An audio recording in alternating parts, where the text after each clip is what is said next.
Et pour les questions qu'on n'a pas eu le temps de terminer en classe, j'ai préparé ce vidéo. Et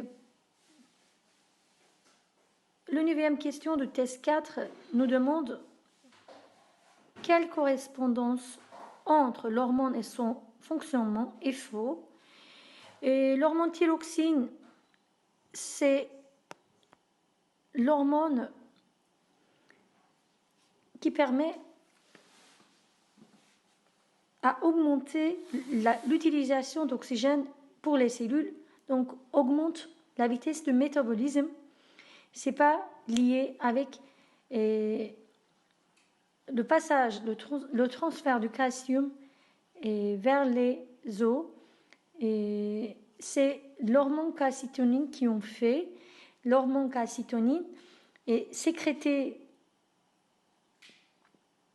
dans la glande thyroïdienne comme thyroxine, mais c'est lui qui fonctionne pour la régulation du taux de calcium sanguin.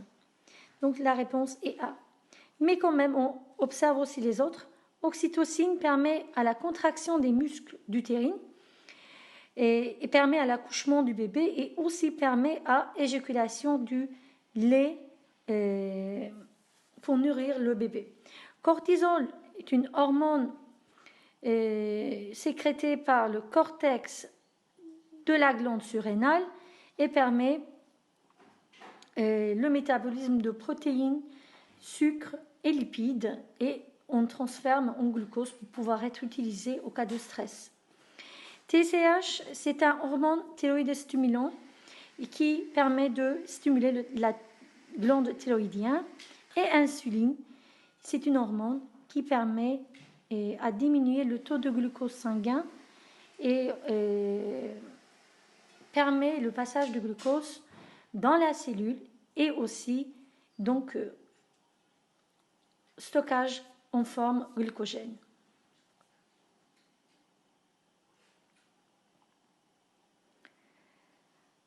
Question.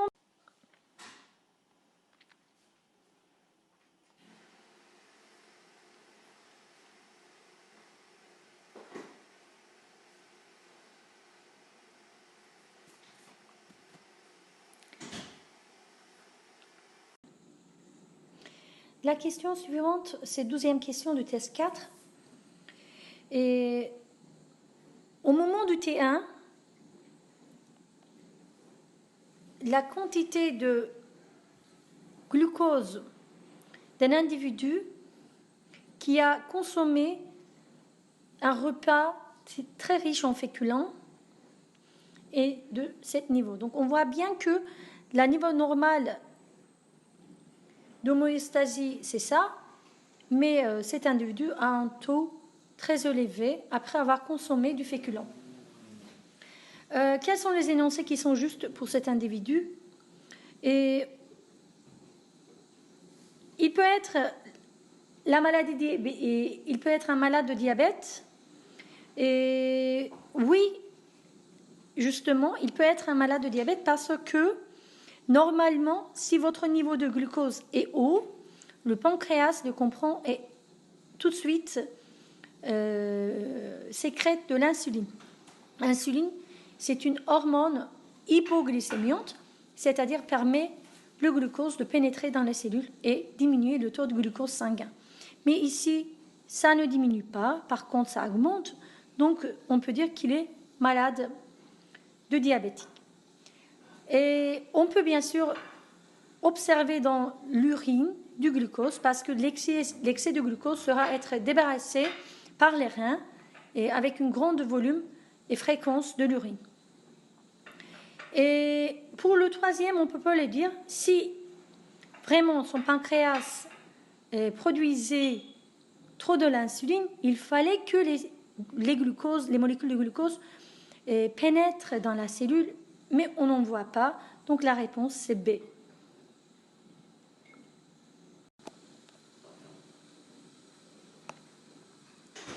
La question suivante, 2e question du test 5. Et dans ce tableau, Et dans ce tableau, on a des événements métaboliques et avec les hormones qui les régulent, qui déduisent en régulation de ces événements. Dépendant au tableau, lesquels couples de hormones ne sont pas un effet antagoniste sur ces événements donnés. Alors, insuline et glucagon, on sait bien que ce sont des hormones antagonistes qui travaillent de façon antagoniste. Insuline pour réguler le taux de glucose sanguin, pour réguler la glycémie. Insuline, c'est une hormone hypoglycémiante, c'est-à-dire quand la quantité de glucose est augmentée dans le sang, insuline est augmentée aussi pour diminuer le glucose. Et quand le niveau de glucose est diminué dans le sang, le glucagon est sécrété pour en augmenter, donc ils sont antagonistes. Calcitonine et parathormone, ce sont deux hormones aussi travaillent de façon antagoniste pour réguler le taux de calcium sanguin. Quand il y a beaucoup de calcium dans le sang, c'est calcitonine qui en comprend, en tout cas la glande thyroïdienne qui en comprend, et produit de calcitonine pour remplacer le calcium dans les os ou bien en débarrasser au niveau des reins et au niveau des intestins. Et par contre, parathormone, c'est un hormone qui est sécrété quand il n'y a pas assez de calcium dans le sang. Il détruit les os, c'est un effet ostéoclaste, et puis augmente le taux de calcium et aussi permet à réabsorber le calcium au niveau des reins et intestins. Adrénaline et thyroxine, ce sont deux hormones qui déduisent sur le métabolisme en augmentant la combustion de glucose. Donc, ils ne sont pas antagonistes. Aldostérone et ADH, ce sont deux hormones qui, ADH régule la pression osmotique du sang en absorbant l'eau au niveau des reins, et aldostérone aussi absorbe du sodium et de l'eau au niveau des reins et débarrasse le potassium. Donc, ils ne sont pas antagonistes non plus. Alors, je peux dire que la réponse, c'est 2 et 4, probablement 2 et 4. Voilà, E.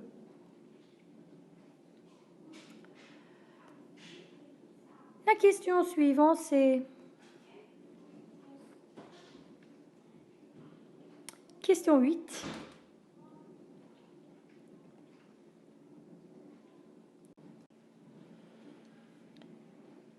Voici un individu et un graphique qui montre le changement du niveau de l'eau par rapport au temps pour un individu sain, ça veut dire qu'il n'est pas malade.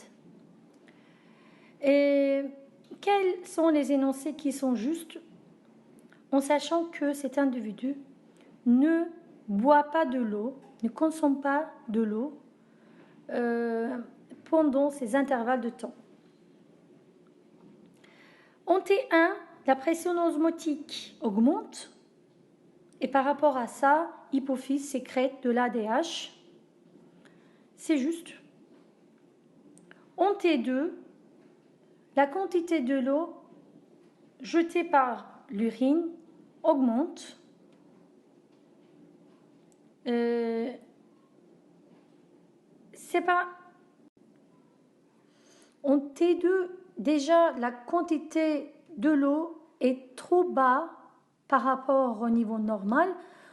Donc, probablement, c'est pas possible qu'il puisse débarrasser de l'eau. Donc, il va avoir la tendance de garder de l'eau dans le corps. Donc, 2 est faux.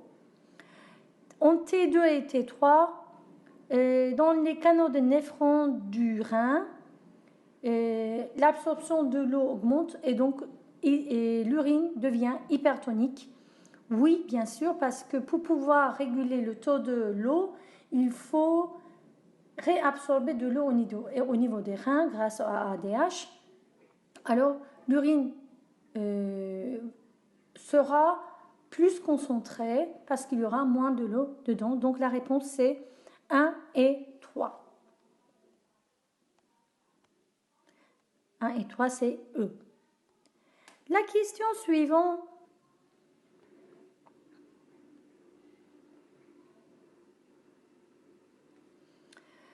Concernant ces énoncés suivants, lesquels ne peut pas réaliser chez l'homme, dépendant à la sécrétion des hormones. Aldostérone, quand aldostérone diminue, le corps va perdre de l'eau. Oui, c'est juste, l'aldostérone permet à réabsorber de l'eau. Alors, glucagon est une hormone hyperglycémiante, c'est-à-dire ça permet à augmenter le taux de glucose sanguin. Donc, c'est juste. Parathormone, c'est une hormone hypercalcémiante, c'est-à-dire augmente le taux de calcium dans le sang. C'est juste. Vasopressine permet à garder de l'eau dans le corps humain.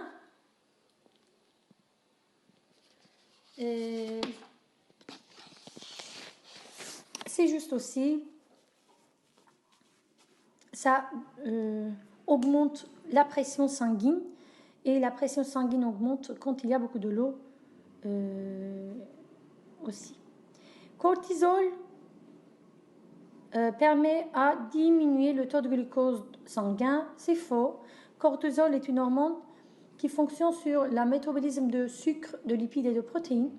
Le but, c'est augmenter le niveau de glucose pour pouvoir traiter aux muscles plus de glucose, aux cellules plus de glucose, et surtout au cas des dangers.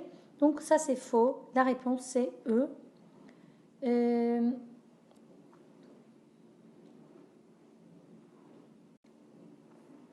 Et pour ici aussi, vasopressine, je veux vous rappeler, c'est aussi l'autre nom de ADH, antidiurétique hormone, donc permet à réabsorber de l'eau et donc augmenter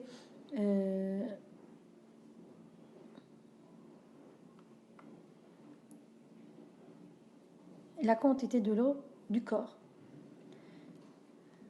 Alors la question suivante, je pense que c'est la dernière, les deux dernières questions, et du test toujours 5, question 11.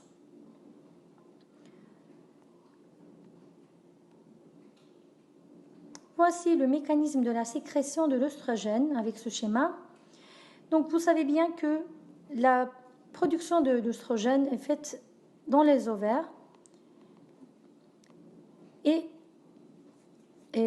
avec la présence de FSH. FSH, c'est une hormone folliculeuse stimulant qui permet à stimuler les follicules de l'ovaire et permettre la sécrétion de l'œstrogène. Et bien sûr, c'est l'hypophyse de partie antérieure qui en sécrète et sous le contrôle de hypothalamus. Hypothalamus, on voit des gonadotropin releasing hormones. Ce sont des hormones libérisants qui agissent sur l'hypophyse pour la sécrétion de FSH. Et alors, selon ce schéma, pour un individu sain, pour un individu qui a un taux d'œstrogène normal, quels sont l'ordre de l'événement? Quel est l'ordre de l'événement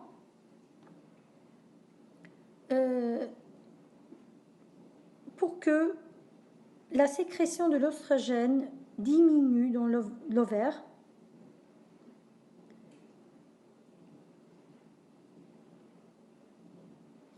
Et ça, c'est une révision du sujet de rétroaction négative. La rétroaction négative, c'était un événement dans lequel, si la quantité d'un hormone est élevée dans le sang, cette hormone réagit sur les glandes qui débutent à son sécrétion. Par exemple, pour l'œstrogène, c'est hypothalamus et hypophyse qui débute la sécrétion d'abord de RH, après FSH, alors œstrogène va aller réagir négativement sur l'hypothalamus pour arrêter la sécrétion de gonadotropin-releasing hormone et aussi sur hypophyse pour arrêter de sécrétion de FSH. Alors, d'abord, bien sûr, l'œstrogène va être recevoir avec les récepteurs spécifiques de l'hypothalamus qui ont comprendre que sa quantité est élevée dans le sang déjà. Après, l'hypothalamus va diminuer le taux de RF et donc, par rapport à ça, l'hypophyse va sécréter moins de FSH. Alors, 2, 3 et 1, 2, 3 et 1. Voilà. La question suivante, c'est la question 12. C'est une question concernant l'information de la régulation du glucose sanguin. Et quelles sont les correspondances qui sont justes pour la régulation du niveau de glucose? Et donc, adrénaline augmente le taux du glucose sanguin, réagit positivement sur la glycémie. Cortisol augmente aussi le taux de glucose sanguin. Glucagon augmente le taux de glucose sanguin. Insuline diminue le taux de glucose sanguin. Alors, la réponse est 2 et 1 et 3. C'est bon.